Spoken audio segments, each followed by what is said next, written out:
Subscribe now and press the bell icon. Never miss an update.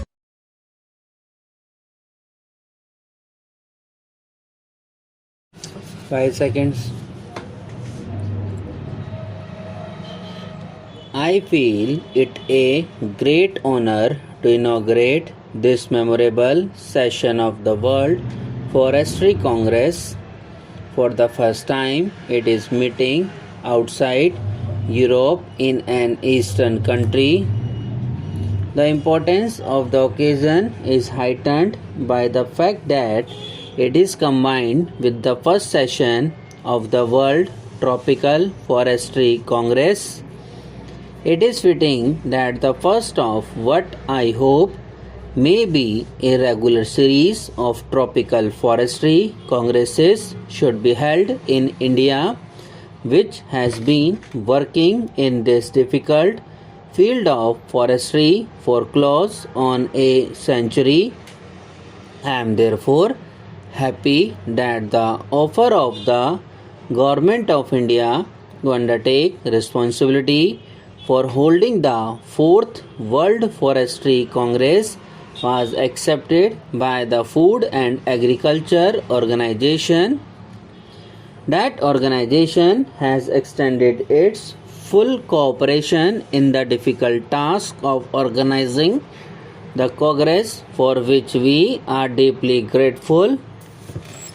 I believe we have here today as a representative gathering of world foresters and technicians connected with wood-based industries as has ever assembled in any place before.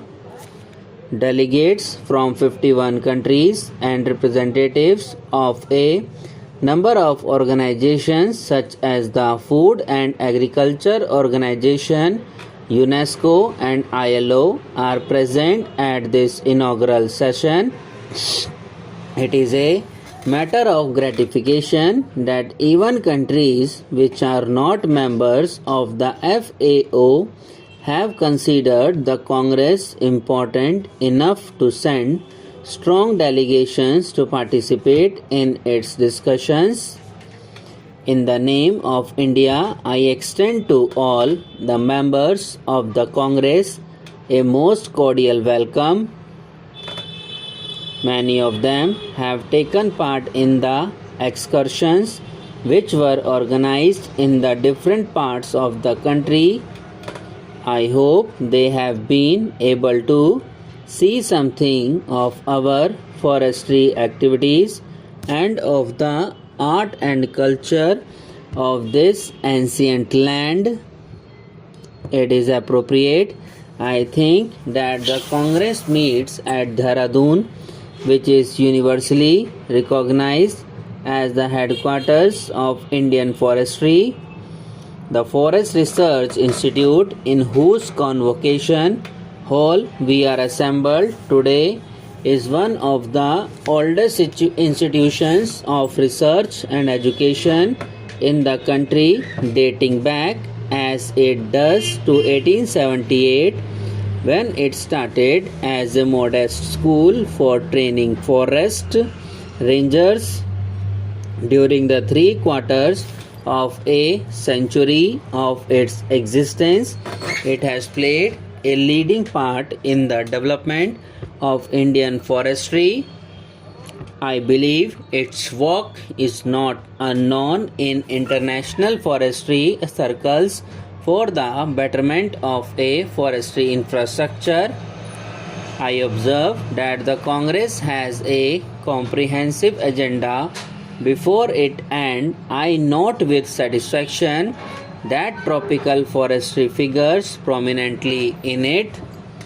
I feel it a great honor to inaugurate this memorable session of the World Forestry Congress. For the first time, it is meeting outside Europe in an Eastern country. The importance of the occasion is heightened by the fact that it is combined with the first session of the World Tropical Forestry Congress. It is fitting that the first of what I hope may be a regular series of tropical forestry congresses should be held in India, which has been working in this difficult field of forestry for close on a century. I am therefore happy that the offer of the Government of India to undertake responsibility for holding the 4th World Forestry Congress was accepted by the Food and Agriculture Organization. That organization has extended its full cooperation in the difficult task of organizing the Congress, for which we are deeply grateful. I believe we have here today as representative gathering of world foresters and technicians connected with food waste industries as has ever assembled in any place before. Delegates from 51 countries and representatives of a number of organizations such as the Food and Agriculture Organization, UNESCO, and ILO are present at this inaugural session. It is a matter of gratification that even considered the Congress important enough to send strong delegations to participate in its discussion. In the name of India, I extend to all the members of the Congress a most cordial welcome. Many of them have taken part in the excursions which were organized in the different parts of the country. I hope they have been able to see something of our forestry activities and of the art and culture of this ancient land.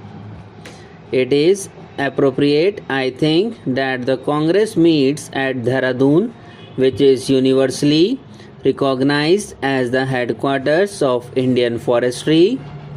The Forest Research Institute, in whose convocation hall we are assembled today, is one of the oldest institutions of research and education in the country, dating back as it does to 1878, when it started as a modest school for training forest rangers. During the 3/4 of a century of its existence, it has played a leading part in the development of Indian forestry. I believe its work is not known in international forestry circles for the betterment of a forestry infrastructure. I observe that the Congress has a comprehensive agenda before it, and I note with satisfaction that tropical forestry figures prominently in it. I feel it a great honor to inaugurate this memorable session of the World Forestry Congress. For the first time, it is meeting outside Europe in an Eastern country. The importance of the occasion is heightened by the fact that it is combined with the first session of the World Tropical Forestry Congress. It is fitting that the first of what I hope may be a regular series of tropical forestry congresses should be held in India, which has been working in this difficult field of forestry for close on a century.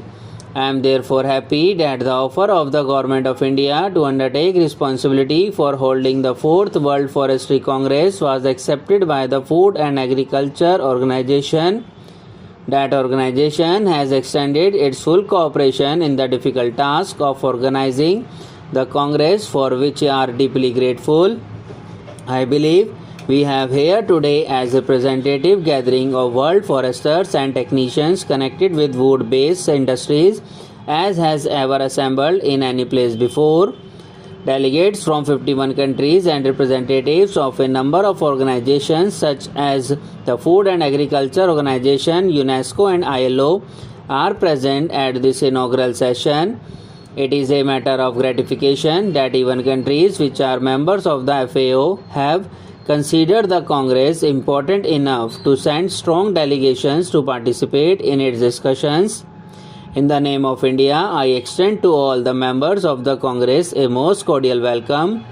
Many of them have taken part in the excursions which were organized in the different parts of the country.